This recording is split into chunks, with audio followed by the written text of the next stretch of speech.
Welcome into Dynasty Buys. I'm Ray, bringing you our Dynasty Buys with Marty, the fantasy Footboy phenom. We picked out a few guys that can really help shape your Dynasty roster and get you to the championship. But before we get started, please comment, like, subscribe, and share. It really helps us a lot. All right, let's talk about it. Let's talk about it. All right, buddy. Good to have you here today. All right, man. Looking forward to doing some of these. We got some buy highs, or I guess not really buy highs here. I guess we're kind of buying low on most of these guys. Yeah. I think we got a nice 6 guys that we're looking at on our list for today, and then looking forward to another sell video coming up here soon. Yeah, sell them while they're hot. Sell them while they're hot. All right. Well, I'm going to go ahead and get it kicked off here with my very first player. The first player that I have on my list is Kenny Pickett. I know that he's a guy that, the community wasn't that high on last year. He was kind of slipping into the mid to second half of a lot of your rookie drafts. But honestly, player that I think has enough of an upside that he's definitely worth taking a look at. He's got a lot of the comparisons to, like a Ryan Tannehill player. But, he is getting on the field a little earlier, and I think he's in a lot more stable offense. Last year in 13 games, he did throw for 382 attempts for 2,404 yards and added another 237 yards on the ground, which is actually good for 14th overall last year on the ground. Adding another 63% completion percentage, 41.5% deep ball completion percentage, which puts him in the 9th place in that category. I think that deep ball is really going to start to expand in this year 2 offense as Tomlin starts opening up and allowing his player to start using his weapons around him. I know George Pickens is a player that people are kind of back and forth on. But you can't deny that he is definitely a deep ball threat, and he's got the wheels to take you over the top. So I'm excited for that. I do believe that whether you are a Kenny Pickett long-term truther, believer or not, I think he's a really good buy and probably the lowest you're going to be able to get him. I think there'll be a good sell window, even if you want to move off of him right before the season starts. I think with Kenny Pickett and the combo of George Pickens and some of these, he's the highlight machine. So you're definitely going to see some plays coming out of camp where you're like, whoa, all right, this combo is going to be legit. So I think he's got affordable QB2, QB3 prices. Right now, Keep Trade Cut has him behind Jordan Love, Trey Lance. Even Tua is a player that you could get Tua plus. Trey Lance, I think, is another player you could probably move off into Kenny Pickett in a second. Any player that comes, he was 12th in red zone, in overall carries last year with 55, 11th in red zone carries and 3 rushing touchdowns, puts him in 9th. So I think that puts him all in that kind of Daniel Jones bucket of last year, where he has only room to grow in value, and I don't see him getting replaced anytime soon. Yeah, I don't see them having the pick high enough to replace him. Exactly. They're a perennial 8-8 team, if not better. So you just... Yeah, Kenny Pickett is the perfect storm of doubt from fantasy owners, and then just upside of being in a really solid system on a coach that has a winning record and has coached up worse guys than him. So yeah, definitely. All right, well, who you got on your first buy list? All right, my first buy is Deshaun Watson. He's still 27 years old. He'll be 28 when the season's starting off. Right now, Keep Trade Cut has him as their QB12. And, I'm looking at it like he's got 3 top 5 finishes. He's finished top 5 in every full season that he's played. And that's over 20 points per game in those 3 seasons. His value is down 30% from where it was last year. And the hurdles that were in front of him getting back on the field are now removed, and he's just going to be on the field the whole time if he's healthy. He's also got the improved receiving core. He just got Elijah Mitchell, and I'm sure they're going to add another depth receiver in the draft. He's being valued behind Bryce Young and CJ Stroud. So that's, one of my suggestions is if you have that 103, 104 pick, I don't know, kick the tires on Deshaun Watson. Like, you got to think about a guy who, still has several years left in the league, and he's guaranteed that he's capable of being a top 5 quarterback. Yeah. And Cleveland's put nothing but investment into this guy. I mean, it's 280 plus million guaranteed. That's they've already shown they've given up the draft capital. They added weapons, like you said, Elijah Moore, as well as really solid technician in an Amari Cooper. I think Deshaun Watson is definitely in my buy category as well. There's a guy I've seen falling into that second round of your startups right now. And there's no reason why he shouldn't be outside of your top 9 quarterbacks in Dynasty. And you're getting him at quarterback 12 prices. Yeah. Awesome. Well, flipping out of the quarterbacks, I got my next buy up here is it's actually a tandem. I'm going to start with the first one because I think it's an interesting combo to consider. So the first one on my list is actually, sorry, let me get him pulled up here, is David Montgomery. So newly acquired running back to the Detroit Lions. Obviously, a much better offense. We're projecting to take the next step in Detroit for next year. I think, Monty still seems to be an affordable running back. And, I know that there's a lot of hype on this 2023 running back class and how deep it is. But, let's be honest, if you're contending, you can't rely on one of these rookies. 19 guys in this list that I feel comfortable with, they're not all going to get starting jobs. They're not all going to be able to win you fantasy championships in year one. You've got to understand that there's going to be a chunk of these guys that get opportunities and the right injuries and the right things could happen. But, give me David Montgomery for that late first, early second price tag that he's carrying right now. I do think that he's, definitely it's a Jamal Williams clone, but just a little bit better, in my opinion. I think he's, not evidently an electric running back, but he is got that kind of dog mentality that Dan Campbell loves. Last year, David Montgomery had 201 attempts for 801 yards in 16 games. That was good for 4 yards per carry, 24 receptions for another 317 yards. And you compare that to Jamal Williams, who actually had 262 attempts, 1,066 yards. That was 4.1 yards per carry, 12 receptions for 73 yards, and added a whopping 17 touchdowns on top of that. So I think you add, a few more attempts on top of, more efficiency with a better offensive line. You add the touchdown. I'm not expecting him to go in and rush for 17 touchdowns next year, but anywhere in that 9 to 12 touchdowns would be great to see from a running back with, also some hands that can catch out of the backfield. The other guy on that list, obviously, is his running back mate, and DeAndre Swift.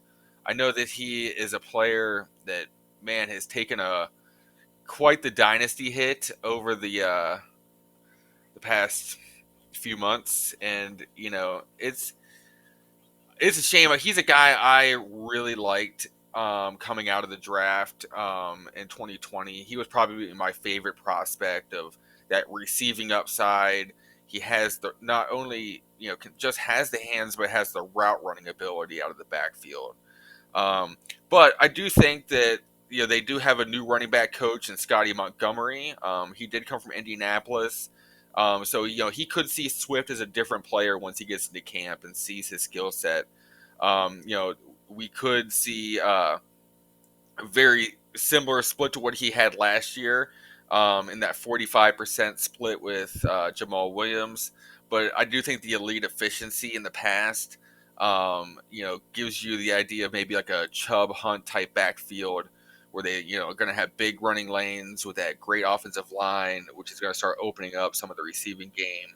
Maybe running both backs out of the backfield at the same time as threats, and using different motions.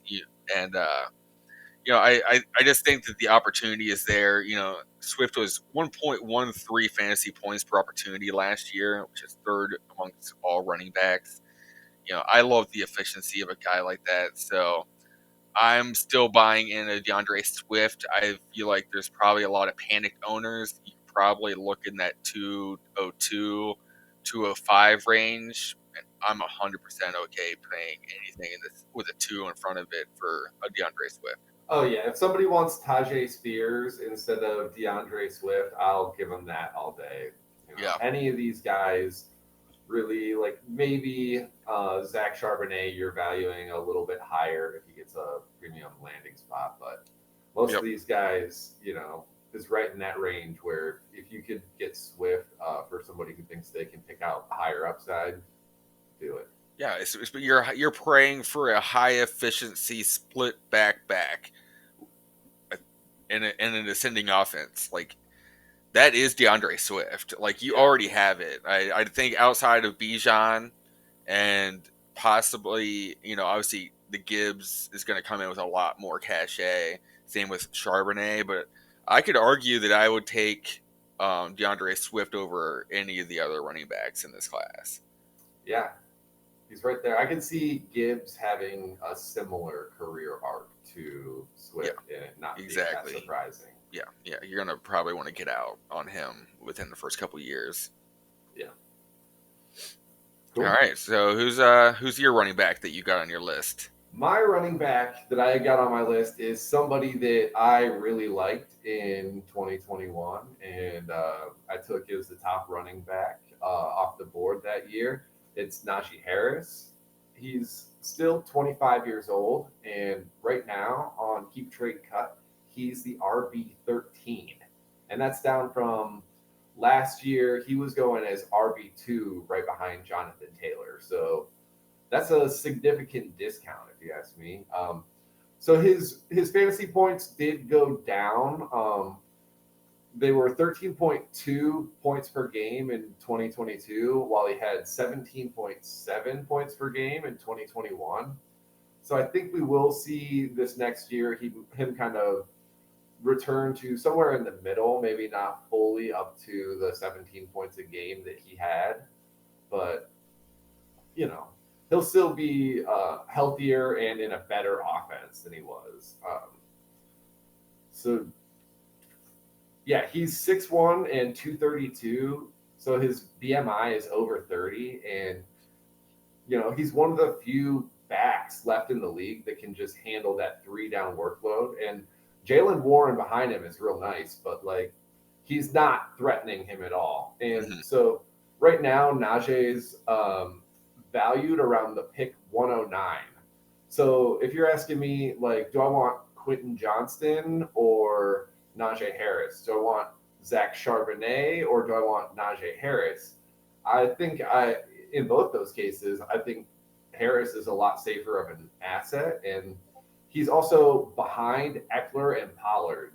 And so if I had either Eckler or Pollard today, I would be talking to the Najee guy and seeing if I could get Najee and something like a small piece, Yeah, no, I like that pivot. I know I've got a player that is in the top 5 in a lot of people's Dynasty RB rankings coming up in my sell video that I think is great pivot to Najee Harris, and you could get a solid plus on top of it. So yeah, no, I had a 16-team league where I had Breece Hall, and I moved him for Najee Harris, a late first and a late second. And a lot of people were like, "Oh no, I don't like that." But Najee's, would you be surprised if he had even a Melvin Gordon type career where he's just still in the league 6 years from now, still undervalued, still producing as like that low RB1, and and he's still young enough that where he's gonna have some mid to high end RB1 years left in him with the usage that he gets. You saw him get healthier as the season went on last year as well, and you started to see that return to form a little bit in Najee, where he's like hurdling guys and throwing those stiff arms. You could tell that that fire was getting back, and young quarterback, young team. I think you could start seeing a real bind through camps this year and a new Steelers offense come out in 2023. Yeah, and their offensive weapons are more established. They've got a lot of their defense that's going to be staying with them, so they have the opportunity to invest in some like offensive line and improve the parts of the team that were kind of holding Najee back last year. Yeah, for sure. Awesome. Well, I got my last person on my list here is actually a wide receiver. This is a guy that actually I know once again panic. I'm kind of focused in on some of the players that are actually tradable. When we talk about these buy videos, a lot of times you see buying these players that nobody wants to get rid of, and it's we want to go out and give you actionable content that you can go out and maybe spend those early seconds, late firsts that as a contender, these are guaranteed points, and just getting rid of that risk sometimes is worth maybe taking a little value hit as far as the long-term dynasty tradability on the market goes. But these are guys that I do feel like fit anyone's window as far as like a 2 to 3 year window goes. And if you're not trying to compete in a 2 to 3 year window, then I don't know what you're doing with your drafts. So, all right. So this guy, once again, Chris Godwin. So Chris Godwin, tore his ACL in 2021 at the end of the season. We were all expecting Chris Godwin probably to come back in week 6, 7, 8, maybe not look healthy until the end of the season. But lo and behold, Chris Godwin's out there, start of the season. This once again shows what kind of football player he is. Those are the kinds of players I like to invest in.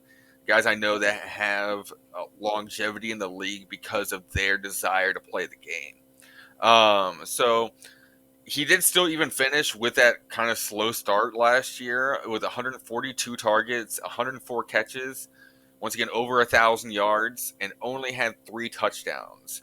And still finished with 14.9 points per game, which is 15th overall. I know a lot of people are scared of that QB situation, but this is a guy we saw finish as the wide receiver 1 with Jameis Winston.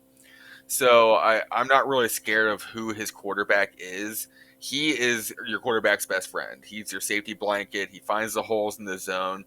If you're worried about any wide receiver in this offense, it should be Mike Evans. So in my opinion, Godwin is the buy out of this because either way, you're looking at solid points per game and in a mediocre offense that's not going to really want to accept just defeat. Because Baker, as much as he isn't maybe the future of the NFL as some of us Cleveland fans were hoping at one point in his career, he still is a guy who wants to win every single week. You can't deny he's going to go out there and try to win.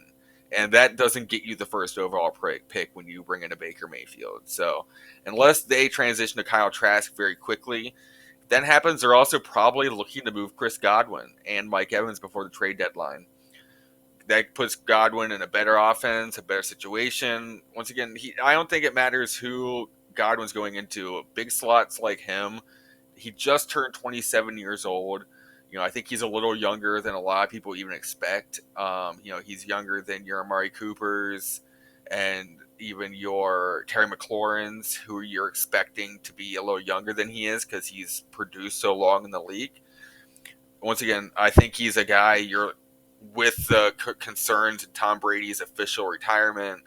I think that early second round, back first round, easy picks to move away if you're looking to add a player like Chris Godwin. Yeah, I like it a lot. Awesome. Well, I know the next player on your list is a player I'm very excited about as well. So let's talk about him. Yeah. So I got a Jahan Dotson up next here. He's 23 years old, so he's still really young, bright future ahead of him. He's got excellent draft capital. He was selected with the 16th overall pick last year, and right now he's being valued at around the pick 111 on Keep Trade Cut. And so if we look in that range, what we're seeing is like Jalen Hyatt, Zay Flowers, all these guys that aren't going to get that secure of draft capital. They're not going to be guaranteed to be like a 10-point scorer per game, 7 touchdowns, 14.9 yards per reception. I like these numbers, and it's a guarantee at this point. And his quarterback situation is only going to get better. So I really like the idea of maybe pivoting off of one of your later round draft picks and looking at Jahan Dotson. Yeah, I love Jahan Dotson, to be honest. He was falling so far last year at rookie drafts. This guy goes in the early first round, and we just blew him off, which is odd because we loved him as a prospect. We were like all excited about him in the community as like a late first round pick. Like, oh, he could go to the Chiefs, he could go to the Green Bay Packers at the end of the first round. Instead, a team goes up, gets him in the early first, and he goes up, puts up a fast 40 and team investment, and we're like, nah. I saw him 204, 205 last year. Yeah. I just couldn't believe it. I made some hot takes last year of calling him Bursty Olave. I think, if you love Olave, like, keep your eyes on Jahan Dotson. Like, I don't understand what's not to love. And you and I both had the conversation earlier this week about investing in wide receivers that don't have their quarterback situation figured out yet. I think those are really good quarterbacks to start taking a look at, or start really good wide receivers to really start taking a look at, because, the community doesn't know who's going to land there, and they're not going to be like this forever. And at some point, they're either going to get into free agency, they're going to get traded, they're going to get a new quarterback. Like, something is going to happen where these wide receivers get a spike in value. And some of these players like him, we saw him producing last year, early on with the touchdowns, later on with the targets. So like, that gives me a lot of confidence that he can earn targets, and he's effective in the red zones. Yeah. So like, I like those kinds of players that win no matter what. Yeah, definitely. When you have several avenues to success, that's a great thing. Yeah, 100%. Awesome. Well, I know we're looking forward to doing some these more buys and sell videos. We're going to be posting a sell video either later tonight, maybe tomorrow. See if we get knocked out. Glad we had everybody show up, and don't forget, like, comment, subscribe. Stay tuned. We're going to be releasing our rankings soon and opening up the Discord. Yep. Looking forward to opening up the Discord. If you did notice, we did do a little bit of rebranding with our name here. We are going by Dynasty Bebop now. Fortunately, we did notice a little higher traffic on the Modern Dynasty page than we were expecting, but it was all for a seemed to be Asian soap opera. So I don't think that was exactly what we wanted to compete with in the market. So we decided make it a little easier to search, find something unique, and So let us know what you think. I know we're excited about making more content. Looking forward to doing more. Follow us on Twitter at Dynasty Bebop. Yeah. We'll put a link in the description. Yeah. Awesome. Have a good one. Later.